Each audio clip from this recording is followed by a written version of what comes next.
Ahora lo hacemos con Armando Espinosa.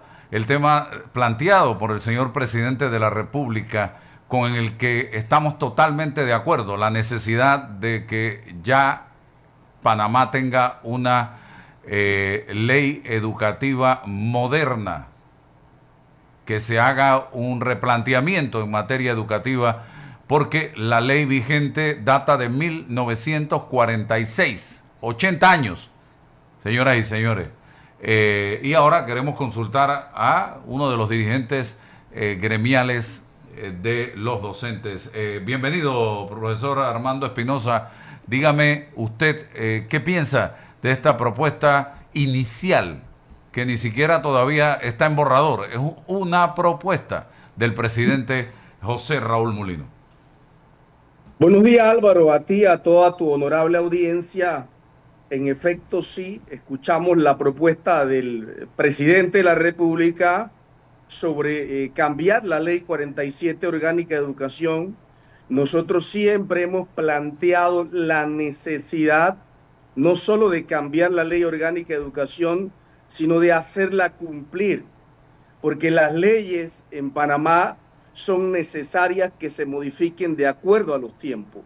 En efecto, nuestra ley es de 1946, ha sufrido algunas modificaciones con el pasar de los años, pero han sido simplemente modificaciones. Algunas no se han adecuado a los momentos actuales en que vivimos los panameños, los estudiantes y los docentes. Yo creo que es una bonita oportunidad, siempre y cuando no sea una ley como la que presentaron de la Caja de Seguro Social, donde simplemente nos dijeron esto es lo que hay, y entre el Ejecutivo y la Asamblea decidieron qué es lo que iban a hacer y pasó lo que pasó. No ha funcionado. Nosotros estamos listos. Además, Álvaro, ya los gremios magisteriales, bien aquí lo dijo algunos medios, el diputado Bloisi, presidente de la Comisión de Educación, los gremios magisteriales hemos aportado ya algunos avances sobre la modificación a la Ley 47 Orgánica de Educación.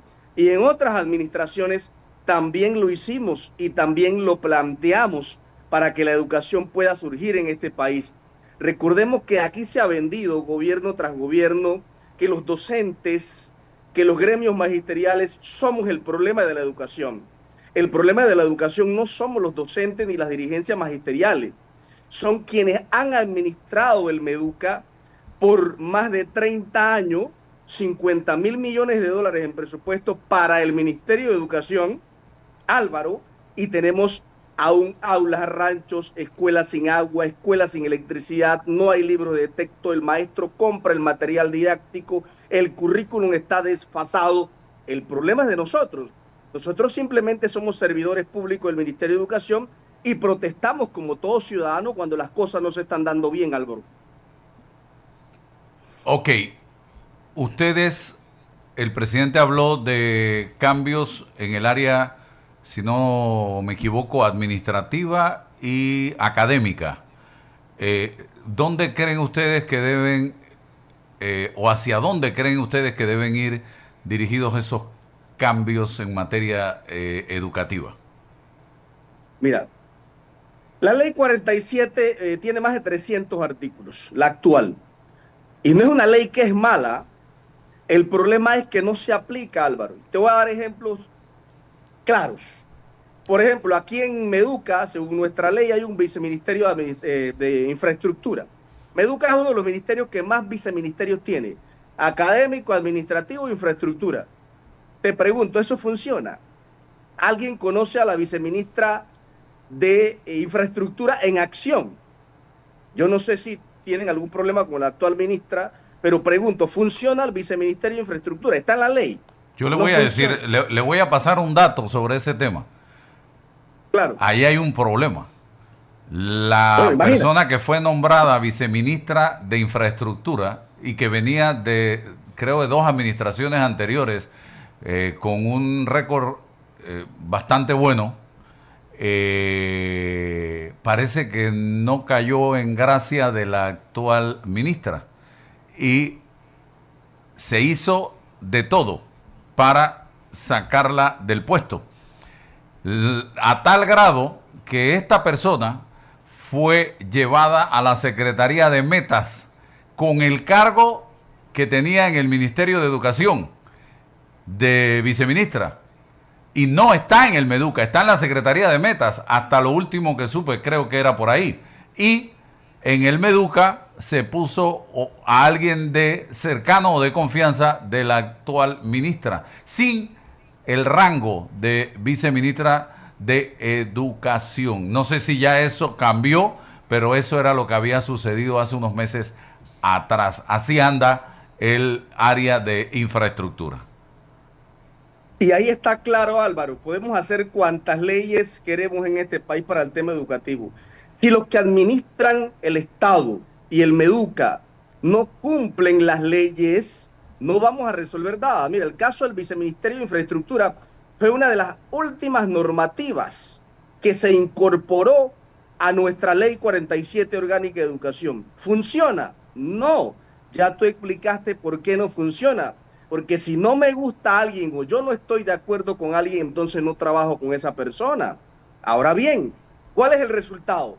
1.400 aulas rancho, 30% de escuelas sin agua potable, 40% de escuelas sin electricidad, que no funciona la electricidad. Tenemos problemas de falta de sillas pupitres para los estudiantes. La Defensoría del Pueblo dijo que el 90% de nuestras escuelas están deterioradas y te puedo seguir enumerando, pero tenemos un viceministerio de infraestructura que ya no funciona porque a alguien no le gusta y no funciona. Entonces, eso no debe ser porque la ley tienen que cumplirla quienes están llamados a cumplirla. Los docentes la cumplimos, pero ¿qué pasa con la parte administrativa? ¿Tenemos que modificar la parte administrativa en el Ministerio de Educación? Sí. ¿Quién puede ser ministro de Educación? Para ser ministro de Educación tú tienes que tener experticia en educación. Aquí en Panamá. Tienes que tener formación en educación. Aquí en Panamá. Aquí en Panamá. No, la ley no lo permite en este momento, pero si vamos a modificar una ley, así debe ser. Así debe ser. Es correcto lo que usted dice. Pero hoy día, hasta una persona con 6º grado de escuela primaria puede ser ministro de Educación. Claro. O con menos, o sin educación. Y no solo ministro, viceministro, director nacional. Mira, Álvaro, te doy un ejemplo. La ley actual, que se critica de mala, que no es mala, el problema es que hay que actualizarla en algunos aspectos, dice que la Dirección Nacional de Currículum, la Dirección Nacional de Profesional y Técnica, la Dirección Nacional de Básica General, la Dirección Nacional de Recursos Humanos, tiene que ser sometida a concurso público para que personas con ciertos requisitos establecidos en la ley concursen y se ganen la vacante de esas direcciones nacionales. ¿Eso se cumple? Eso no se cumple. Pregunten para que vea que los que están designados a esas direcciones no fueron a ningún concurso. ¿De quién es el problema? De los docentes, de los gremios, de quienes administran, no de ahora, de antes. Al docente, Álvaro, se le pide certificado de salud mental, certificado de salud física, récord policivo, títulos, maestrías, posgrados, diplomados, actualización de todo tipo anual, pero a quienes administran no les piden absolutamente nada. Hagamos una bitácora de cuántos de quienes nos dirigen se han actualizado en los últimos 20 años. Pero el docente sí se le exige que tiene que estar capacitado, seminarios, etcétera, diplomados, títulos, récord policivo, certificado de salud física, psiquiátrico, pero quienes administran, ¿quién les pide algo? Ese es un tema que hay que cambiar, porque si tú quieres dirigir, también tienes que actualizarte a la par del docente panameño. Estamos totalmente de acuerdo y empecemos ya si es posible. Los gremios docentes estamos listos para empezar, pero el problema es que siempre nos han visto como la piedra en el zapato. Pero no. Cuando tú administras, tienes que tener la capacidad de poder entender a quien está de acuerdo y en desacuerdo contigo. Eso es importante en una democracia. Pero si yo quiero andar free, que todo el que me critica, constructivamente o destructivamente, no importa, puede pasar de todo, yo ya este es mi enemigo y tengo que sacarlo de circulación. No, usted en el servicio público tiene que estar listo y preparado para enfrentar esto y poder hacer un consenso y llegar a los acuerdos necesarios. Pero no se puede gobernar y hacer una gobernanza correcta si tú no estás de acuerdo a que se opongan a tus planteamientos. De eso se trata una buena administración. Porque sabes, Álvaro, en una administración pública o privada, tus mejores amigos para administrar son quienes te dicen la verdad de frente. Porque los que quieren estar en un puesto por ganarse un salario son tus aduladores y te van a decir que todo está bien aunque te estés yendo al barranco. Esa es la realidad, mi estimado Álvaro. ¿Usted cómo cree que debe ser este proceso? Primero. Segundo, ¿quién debe liderarlo? Tercero, me preocupa una parte de lo planteado por el presidente porque dio a entender que él va a hacer el esfuerzo, él va a plantear el tema, pero si no lo logra, él intentó. Yo creo que tenemos que hacer todo lo que esté a nuestro alcance para que antes del 30 de junio del 2029 tengamos los panameños una nueva ley en materia de educación, pero que se cumpla. Eso es lo importante, como dice usted. Mira, tú hiciste una pregunta muy importante, Álvaro. ¿Quién va a liderar este proceso? Eso a nosotros nos preocupa, ¿ya? Yo creo que aquí tiene que liderar este proceso una persona que sepa llegar a consensos, que sepa consultar, que sepa preguntar y aceptar, aunque no estés de acuerdo, lo que se piense tanto en los estudiantes, en el sector privado, en los medios de comunicación, en los docentes, en los gremios docentes, etcétera. Aunque no guste de tu pensamiento, yo tengo que estar muy abierto a liderar ese proceso. Aquí se tiene que instalar una comisión de alto nivel donde participe todo el país para liderar este proceso y construirlo juntos. Pero esto no puede ser como el planteamiento de la ley del seguro. Aquí está y es lo que hay. Te consulto, te pregunto, hago un show, como se hizo en la asamblea y se hizo en el órgano ejecutivo, pero esto es lo que va. Lo que tú planteaste no funciona. Así no, Álvaro, porque estamos hablando del futuro de 1 millón de estudiantes, que después pueden ser más de 1 millón de estudiantes. Estamos hablando del tema de 2 millones de padres de familia, de 53,000 educadores y de más de 20,000 administrativos, de todo un país. Ahora bien, nosotros tenemos experiencia que podemos buscar en otros países de cómo se desarrollaron estos procedimientos. Pero si aquí en Panamá, cada 5 años, Álvaro, cada ministro que llega quiere cambiar las reglas del juego. Te cuento algo, mira, aquí el presidente ya anunció que se quiere cambiar la ley 47. Nos parece bien, vamos juntos, presidente. Vamos juntos, pero de verdad. Y no es que si se logra, no, es que hay que lograrlo. Yo no soy el presidente, pero presidente, vamos a lograrlo. Pero sin cortapisas, sin decir que tú eres comunista o tú eres marxista o tú eres izquierdista. Todos somos panameños y no tenemos nada de esos rasgos. Queremos una mejor educación para todos. Los educadores estamos listos para ese proceso. ¿Y saben por qué? Porque somos los más perjudicados, Álvaro. Aquí la fotocopia la saca el docente, porque tenemos una imprenta, según la ley 47 orgánica de educación, que ahí está tirada, no sirve en la tumba muerto, creo que está por ahí. Y está en ley. Aquí no hay libros hace 3 años, porque aquí el papá Estado, el gobierno, el Ministerio de Educación, tiene que dotar de material didáctico a los estudiantes. Así dice la ley 47, pero no me da la gana, no los licito, no los compro. Y si los compro a media. ¿Y de quién es el problema? Del docente. Álvaro, el docente tiene que sacar copia de su bolsillo con el padre de familia. Tenemos que ingeniárnoslas. ¿Tú sabías que aquí hay 120 bachilleratos en este país de educación media y 80 no tienen laboratorios de nada, Álvaro? De nada, no hay microscopio, no hay salón de informática. De acuerdo al bachillerato, no hay laboratorios. ¿Cómo puedes competir con el sector privado? ¿Cómo puedes mandar un buen producto a la educación universitaria si el docente poco o nada hace con lo que tiene? Que es como un cirujano le digas que opere sin un quirófano, o como que un albañil opere una construcción sin sus herramientas de trabajo, o como que un cocinero tú le pidas que te cocine bien, pero no les das las herramientas necesarias para hacerlo en el restaurante. Entonces, así estamos los docentes. No tenemos herramientas. Te di un dato, 80 bachilleratos de 120 no tienen ni siquiera laboratorio de nada. Pero también te doy un dato. El 70% de la educación pública de Panamá es multigrado. Un docente dando varios grados. Los que me escuchan saben las repercusiones que tiene que un docente atienda 2, 3 grados, 4 y 5 grados a la vez. La calidad no es la misma.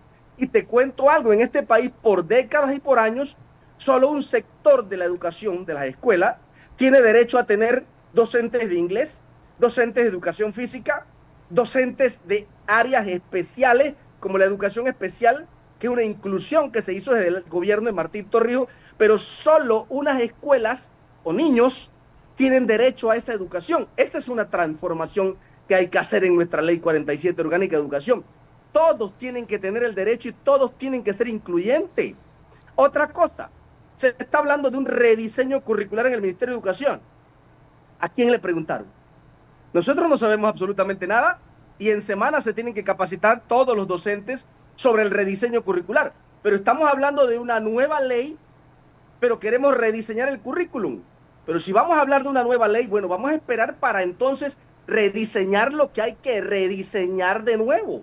Pero vamos a emparapetar lo que estamos haciendo ahorita para luego tumbarlo y hacer una nueva ley.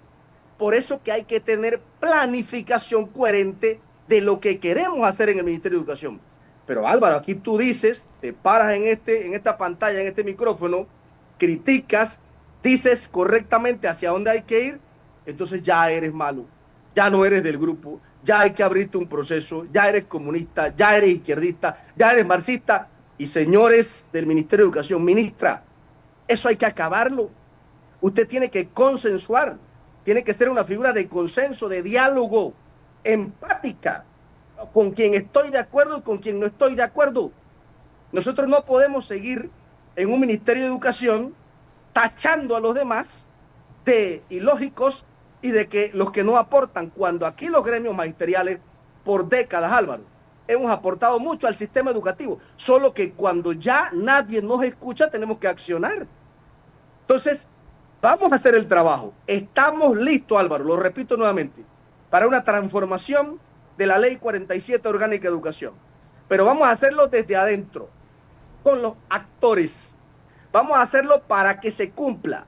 Aquí en esa ley hay que incorporar un artículo o una normativa, lo que sea, que el ministro, el director nacional, el director regional y quien no cumpla con lo que está en esa ley, tiene que salir del cargo y tiene que ser investigado y procesado inmediatamente. Porque si usted asume un cargo y no cumple con la ley, usted tiene que salir del cargo. Ahí está la ley 47 orgánica de educación. Te mencioné solo algunos artículos que no se están cumpliendo y no son malos, pero ¿por qué no se cumplen? Porque los que llegan al cargo por décadas no les importa. Administran el Ministerio de Educación, llegan, lo que hizo la administración anterior, lo echan al suelo, al traste, y vienen con nuevas prácticas y los docentes ya estamos cansados de eso.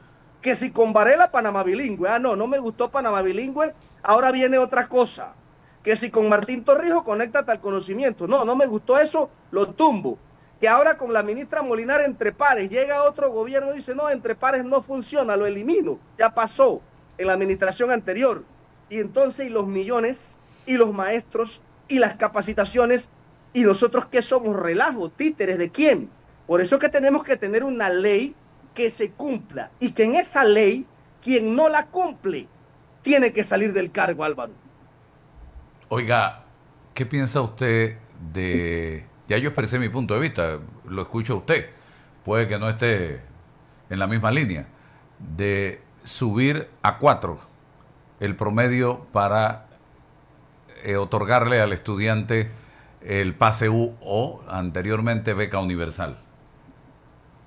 Mira, Álvaro, yo creo que tú te acuerdas cuando aquí nos vendieron el tema de la beca universal con el señor Ricardo Martinelli.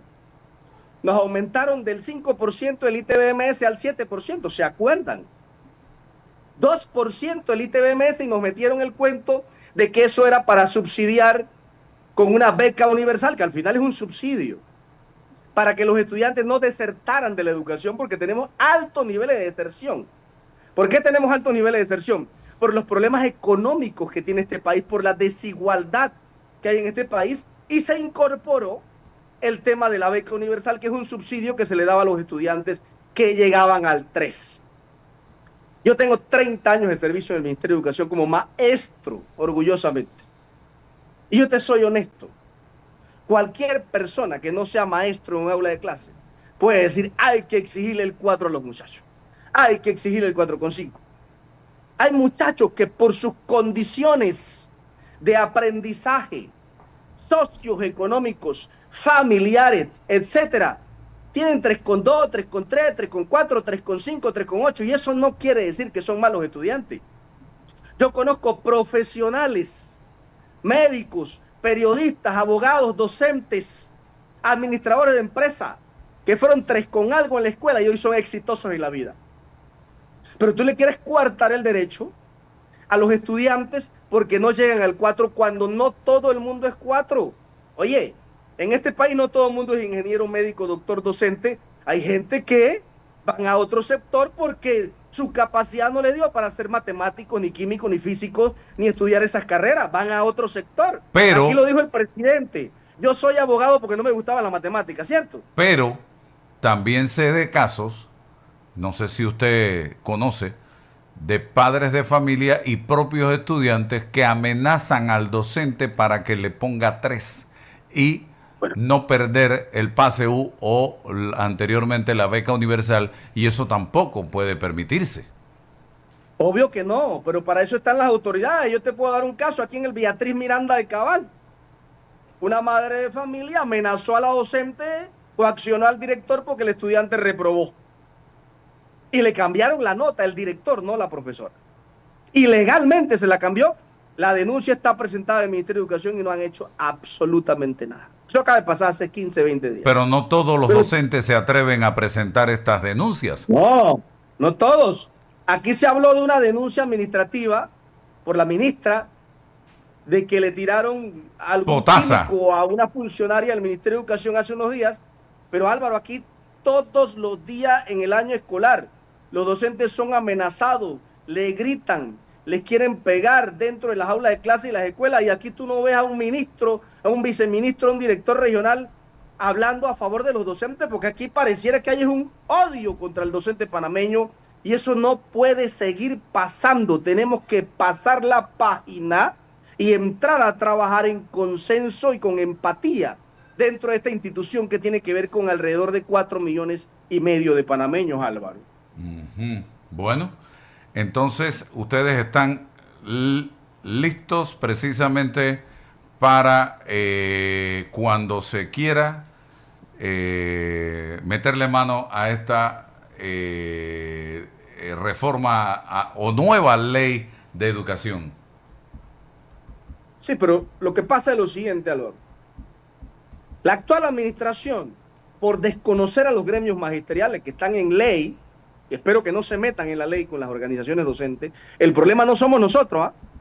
El problema son los que han administrado el presupuesto del Meduca por 30 años, Álvaro, 50,000 millones de dólares han entrado de 1990, post-invasión, a las arcas del Ministerio de Educación, y ya tú ves los resultados que tenemos, 1.400 aulas rancho, etcétera. El problema no somos nosotros, no administramos el presupuesto. Aquí se quieren desconocer a las asociaciones magisteriales y se quiere trabajar con algo que se llama las redes educativas, como cuando tú en la empresa privada inventas los sindicatos amarillos para que todo el mundo sea, sí, jefe. No, tienen que sentarse con las asociaciones magisteriales y estamos listos ya. Es más, tenemos trabajo adelantado. Es más, el propio diputado Bloise lo dijo. Me he sentado con los gremios y me han presentado trabajo adelantado sobre estas reformas y sobre otras reformas a la Ley 47 Orgánica de Educación. Nosotros estamos listos. El problema es que tampoco podemos ser pío de todo lo que planteen desde allá para acá. Tenemos que tener la capacidad de escuchar allá y de escucharnos acá. Para eso estamos, Álvaro. Y ya, arranquemos ya si quieren, pero vamos a hacerlo para que la ley se cumpla y se pueda desarrollar en un ámbito y un contexto de que el estudiante, el docente y el padre de familia tengan el mejor proceso educativo. ¿Cómo se puede decir, Álvaro, que aquí el currículum que se maneja, somos un solo Ministerio de Educación, Lo que se enseña en las escuelas privadas o particulares, como le quieran llamar, es muy distinto a lo que se enseña en las escuelas públicas. Si somos un solo Meduca y la ley dice que es un solo sistema, ¿cómo se puede entender que lo que se enseña en la escuela particular o privada es distinto a lo que se enseña en las escuelas del Ministerio de Educación o llamadas públicas, oficiales, etcétera? ¿Cómo se puede entender que en las escuelas particulares se da robótica, se da informática, pero en el currículum del Ministerio de Educación eso no existe por décadas? Eso se puede entender. Eso no se puede entender. Y eso tenemos que mejorarlo. Una sola educación para un solo país, Álvaro. Cierro. Ya estamos preparados para eso. Cierro, que tengo la próxima entrevista. Escuché a la ministra hablar, y esto es algo histórico, de docentes que tienen que pagar para conseguir una vacante en el Ministerio de Educación. Y también he estado viendo algunos cambios que se están haciendo para los nombramientos. Brevemente, profesor Armando Espinosa. Álvaro, el 99% de los nombramientos lo hace el ministro de Educación. Los que están y los que han estado. Los escogen de una terna, mediante un proceso donde se reacomodan los procedimientos de acuerdo al puntaje de los docentes. Ahora se han agregado unos nuevos procedimientos donde le piden al aspirante certificado psiquiátrico, certificado de salud física, récord policivo, mira todo lo que le piden a un docente, más los títulos académicos, y se está en esa revisión de ese proceso. Al final se le presenta la terna al ministro y él es el que escoge o quien designe él para eso. Entonces, ¿dónde está el problema? Esa es la realidad del Ministerio de Educación.